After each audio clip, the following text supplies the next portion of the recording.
Have you ever felt like something inside you always ruins the good things you get the job? Then stop showing up to your own ambition, you fall in love. Then push them away when they get too close, you promise yourself. This time I'll change. But somehow, you break it again, and maybe, just maybe, you've started to believe that you are the problem, that you're broken, that this is who you are. But what if I told you it's not because you're broken? It's because you're divided. There's a part of you, buried deep in the dark, a part that doesn't trust love, doesn't believe safety exists. And every time things start to feel too good, that part wakes up and pulls the brakes.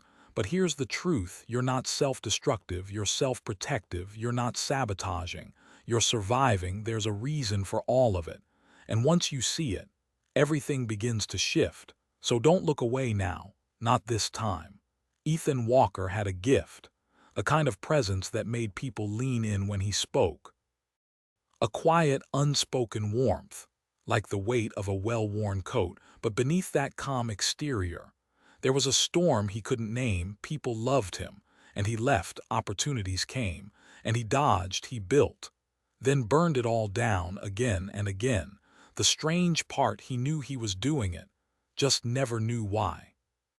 To the outside world, Ethan was thoughtful, dependable, even charming, but inside, he lived with a gnawing sense of guilt.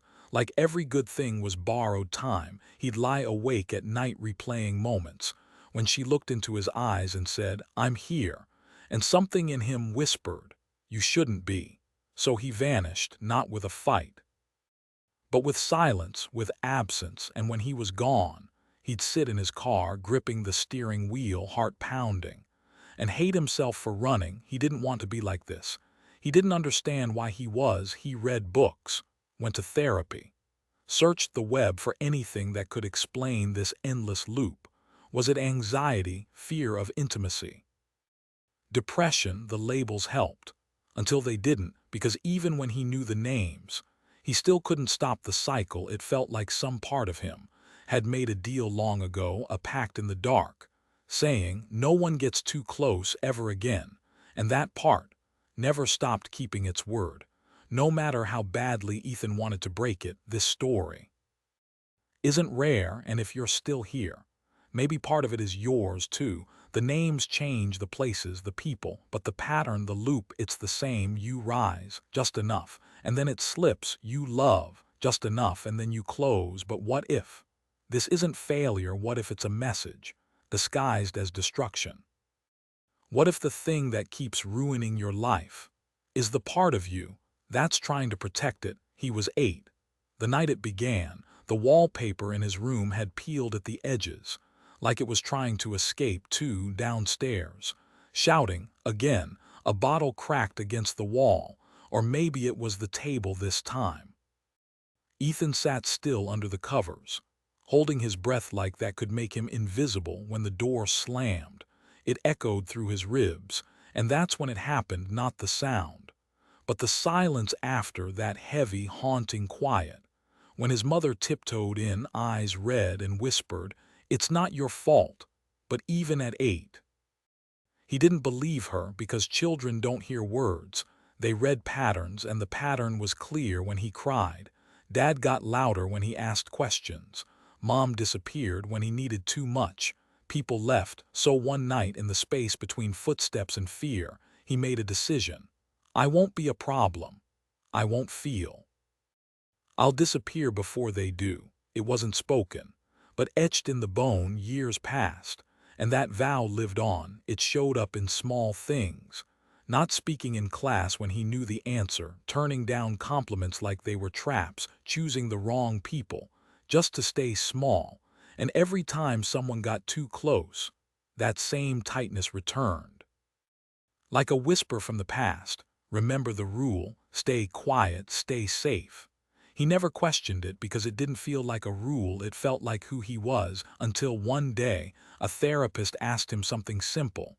What's your first memory of being told you were too much? And the answer wasn't a word, it was a wallpaper, a slammed door, a mother's eyes. And in that moment, Something cracked open because the child who learned to disappear never really left. He just grew up and kept protecting Ethan the only way he knew how, by pulling away, by shutting down, by ruining the good things, so the pain wouldn't come later. And maybe, just maybe, that child's still in you too. Still holding the door closed, not to hurt you, but to keep you from being hurt again. If you've ever felt that quiet resistance, that fear of letting joy linger, that ache when things feel too good to be true, you're not alone. And you're not broken, just loyal to a rule that no longer serves you. If any part of this echoes inside even a little, you can say it silently now: I'm ready to stop running. The first time Ethan fell in love, it was quiet, not the kind of love that sweeps you off your feet, but the kind that makes you feel like your feet finally found ground. Her name was Layla. She had a laugh that wrapped around you like a scarf in winter, and eyes that didn't flinch. Even when he looked away, he never told her about the wallpaper or the promises he made in the dark, but she saw him anyway, not the polished version, the real one, the one who stuttered when emotions got too close, the one who changed the subject when she said, "I'm not going anywhere." And for a while, he believed her. They built something. Mornings with shared coffee, nights with slow dances in the kitchen, moments so tender, they almost felt unreal. And that's exactly when it began, the unraveling. He missed a call. Then, too, he said he was busy, but never explained why. She said, "Talk to me." He smiled and said nothing. Inside it was chaos. His heart wanted to stay, but the part of him raised on silence and slammed doors knew how this ended. Love meant pain, closeness meant loss, so he did what he always did. He disappeared. No dramatic goodbye, just distance, messages left unread, excuses half formed. Then, nothing. Leela waited, then stopped, and when she did, the guilt came, like a tide that had been holding its breath. He scrolled through her photos, her words, their memories, and hated himself, not because he didn't care, but because he did too much. It terrified him, because love to him felt like a glass vase, beautiful, fragile, and destined to fall. So rather than watch it shatter, he dropped it first and told himself, "That's who I am. A man who ruins good things." But deep down, he knew that wasn't true. He wasn't a monster. He was scared, scared of staying, scared of being seen, scared of being loved and then losing it all. And that fear, it didn't start with Leela. It started years before, in the quiet between chaos, in the vow of an 8-year-old boy trying to survive. So when Ethan lost Leela, he didn't just lose love, he lost the illusion that he could outrun his past without turning around to face it. And maybe that's the moment healing begins, not when things are fine, but when they fall apart, and we finally ask, what am I really running from? Carl Jung once said, "The shadow is not evil, it is simply the part of us we do not wish to see." That sentence followed Ethan like a ghost for weeks. He scribbled it in notebooks, typed it into his phone, whispered it under breath in crowded cafes, because something about it felt true, but he didn't fully understand, so he dug deeper. Jung believed the shadow isn't a villain, it's the side of us we disown, the anger we never expressed, the needs we were told were too much, the desires that got us punished, the tears we swallowed to stay strong.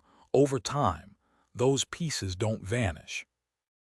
They go underground, they don't scream, they sabotage, not to destroy us, but to protect the last place we felt safe. Even if that place was pain, Ethan began to see his ghosting wasn't malice.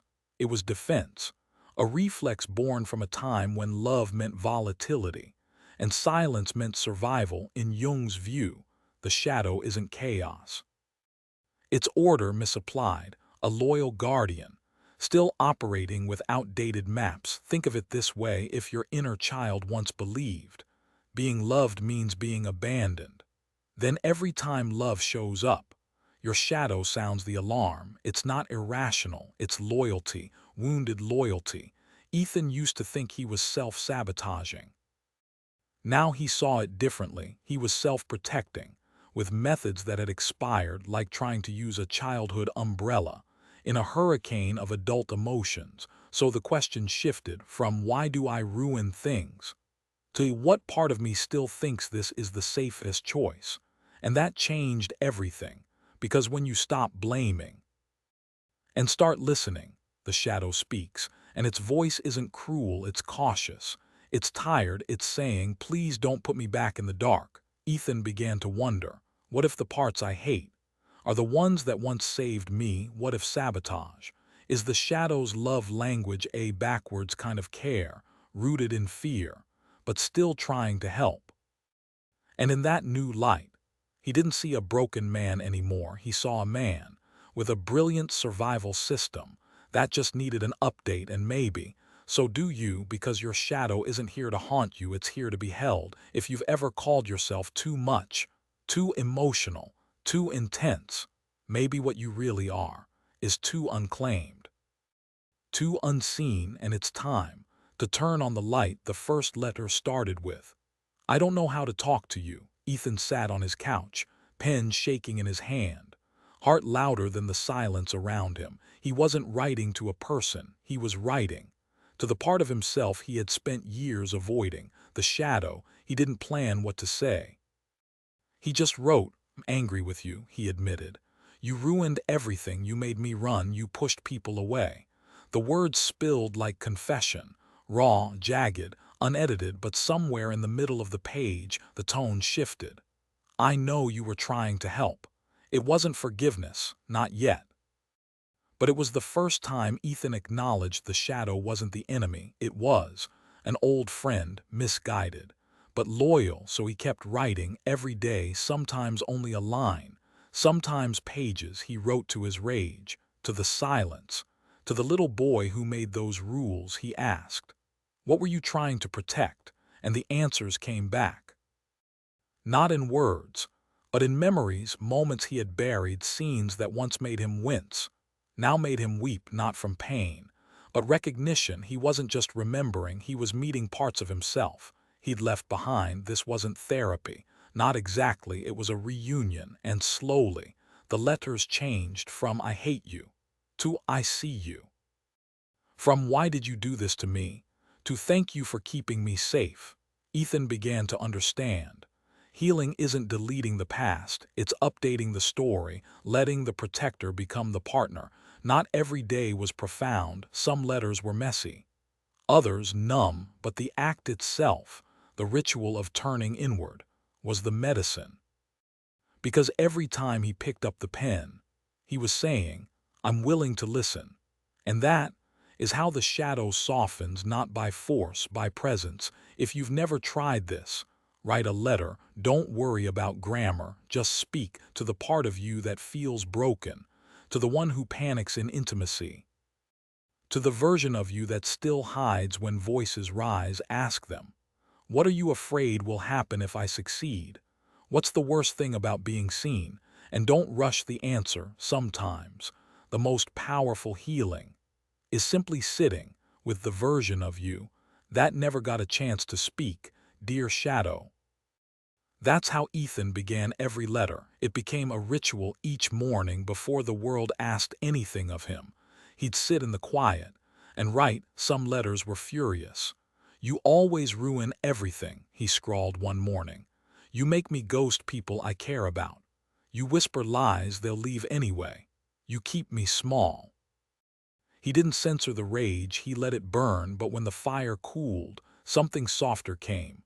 "I know you're scared. I know you think you're protecting me. And maybe, for a long time, you did." He wrote that sentence, then stopped, because something shifted for the first time. He imagined the shadow not as a monster, but as a child, a boy, clutching an old map, trying to lead him home. But the map was water-stained, outdated, drawn during storms, and yet the boy never stopped guiding, never stopped watching, waiting, protecting. Ethan cried, not from shame, but from understanding. He wrote, "I'm sorry I hated you. I thought you were the problem, but you were the pain that never got held." That day, The reply came not in words, but in stillness, a kind of peace he hadn't felt in years, and in that silence, he imagined the shadow sitting beside him, not behind, not looming, just there like a loyal wolf, scarred, wary, but faithful, and Ethan whispered, "I'm not trying to get rid of you. I just want us to walk together now." He didn't know if healing looked like this. He didn't care because, for the first time, he wasn't fighting himself. He was listening, honoring, rewriting the old script, one page at a time. If you've never had that conversation, try it. Write to the part of you that gets anxious before joy. The one who shuts down when someone says, "I love you." The one who freezes at the edge of success. And don't try to fix it, just be there, because sometimes the shadow doesn't need a solution. It needs a seat at the table. It needs to be seen, heard, and held. It was a Sunday afternoon. The sky outside was the kind of blue that made you forget storms ever existed. Ethan was sitting across from someone new. Her name was Harper, soft eyes, steady voice, a calm that didn't demand. They weren't anything serious. Not yet. But something in him had begun to hope again. Hope, that dangerous thing. She reached across the table, smiled, and said, "I really like being with you." And that's when it happened, the flicker, the shift. His heart sped up, but not from joy, from warning. Something inside screamed, "Too close, too good. Back away." Now, he nodded politely, excused himself, went to the bathroom, locked the door, stared into the mirror, and felt the familiar ache. This wasn't new. This was the part where he vanished, where he texted less, smiled more. A minute less, where he said he was busy, when really, he was drowning. But this time, something stopped him. He remembered the letters, the boy with the outdated map, the wolf beside him, so he didn't ghost. He breathed. He texted his therapist, "I'm spiraling, not because of her, because it's good, that scares me." The reply came minutes later, "Sit with the fear, don't run from it, ask it what it's protecting." So he did, and the answer wasn't dramatic, it was simple. She might leave, she might see you, she might love you, and you might still feel unworthy. He nodded. Felt the tears rise, let them fall, then returned to the table. Harper looked up. "You okay?" she asked. He didn't lie, he didn't fake it. He said, "Sometimes, when things are good, I get scared." She didn't flinch, she didn't push, she just said, "Thanks for telling me." That night, Ethan didn't run, he stayed, even when his hands trembled. Even when the old thoughts knocked, even when the silence inside begged him to disappear, because staying wasn't about her, it was about him. It was about choosing presence over protection, truth over the illusion of safety. And for the first time, that was enough. He didn't feel fixed, he felt real, and real was better than perfect. So if you've ever felt the urge to pull away when joy arrives, if your chest tightens when someone gets too close, pause, not to stop the feeling, but to hear what it's saying, because fear doesn't always mean danger. Sometimes it just means you're closer than you've ever been. They sat on the floor of her apartment. A candle flickered on the windowsill. The rain tapped gently on the glass. Harper leaned against the couch, legs crossed, eyes soft. Ethan couldn't hide anymore. He had tried, joked when things got deep, dodged when feelings knocked. But tonight, he chose truth. "I need to tell you something," he said. She nodded. He took a breath and let it all out, not polished, not packaged, just real. "I have a pattern," he began. "When things get close, I pull away, not because I don't care, but because I care so much. It terrifies me. I used to think I was broken, that I ruined everything good. But lately, I've been talking to that part of me, the scared one. The one who made rules a long time ago to stay safe." He paused, looked down, swallowed hard. "And I don't want to live by those rules anymore." Silence. But it wasn't cold, it was sacred. Harper reached out, touched his hand, and said, "Thank you." She didn't say she understood, she didn't try to fix it, she just stayed, and in that staying, something inside Ethan softened. He didn't feel cured, he felt seen. And for someone who'd spent a lifetime hiding, That was everything later that night. They lay on the floor, not speaking, just breathing, and Ethan thought, this is what it means to stay, to not run when fear rises, to let someone see the shadow and remain. It didn't erase the fear, but it gave it context, like seeing a monster, and realizing it was a child in a costume. Asking for help, he whispered, "I'm learning." Harper smiled. "So am I." Healing, he realized, isn't linear, it's relational, it happens when we let someone into the room where the shadow lives, when we speak the unspeakable. And it's met not with judgment, but presence. So if you're wondering, will anyone ever accept me when they see all of me, maybe the better question is, am I willing to let myself be seen? Because the moment you do, you learn something powerful. Some people will love you, not in spite of your shadow, but because you've learned to love it first. Mornings felt different now, not perfect, but present. Ethan still had the same thoughts, the same old patterns. Would whisper, "They'll leave. I'll mess it up." But something had shifted. He didn't believe those voices as quickly. He heard them, paused, and replied, "I know why you're here. But I've got this now." Integration, that's what Jung called it, not erasing the shadow, but walking with it side by side, no longer behind, no longer chasing, just beside. Some days Ethan still flinched at kindness, still tensed when joy arrived without warning. But he didn't run, he stayed, breathed, spoke softly to the boy who used to disappear. "Thank you," he'd whisper, "you helped me survive. But now, we get to do more than survive." They'd cook dinner together, he and Harper, laugh about burnt garlic, argue playfully about how to fold towels, make room for silence, without panic. And in those small, unremarkable moments, Ethan found the most remarkable thing.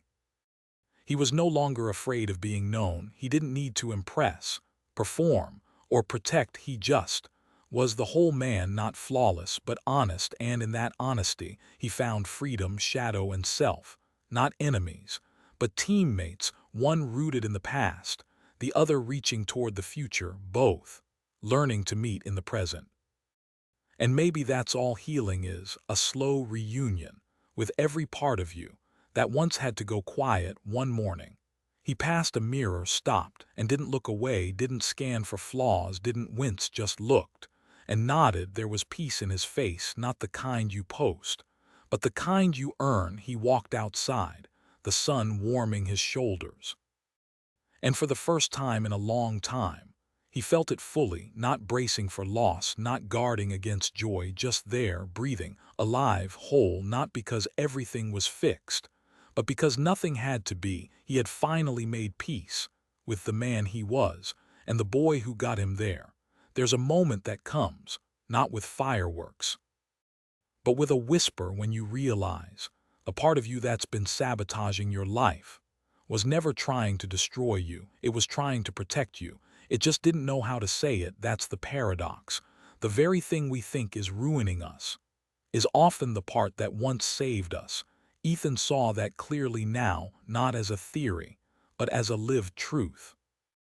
Because every time he pulled away, every time he shut down, it wasn't rebellion, it was remembrance of a time when distance meant safety, when silence was survival. And once he understood that, everything softened. He didn't fight the shadow anymore. He invited it in, let it speak, let it rest.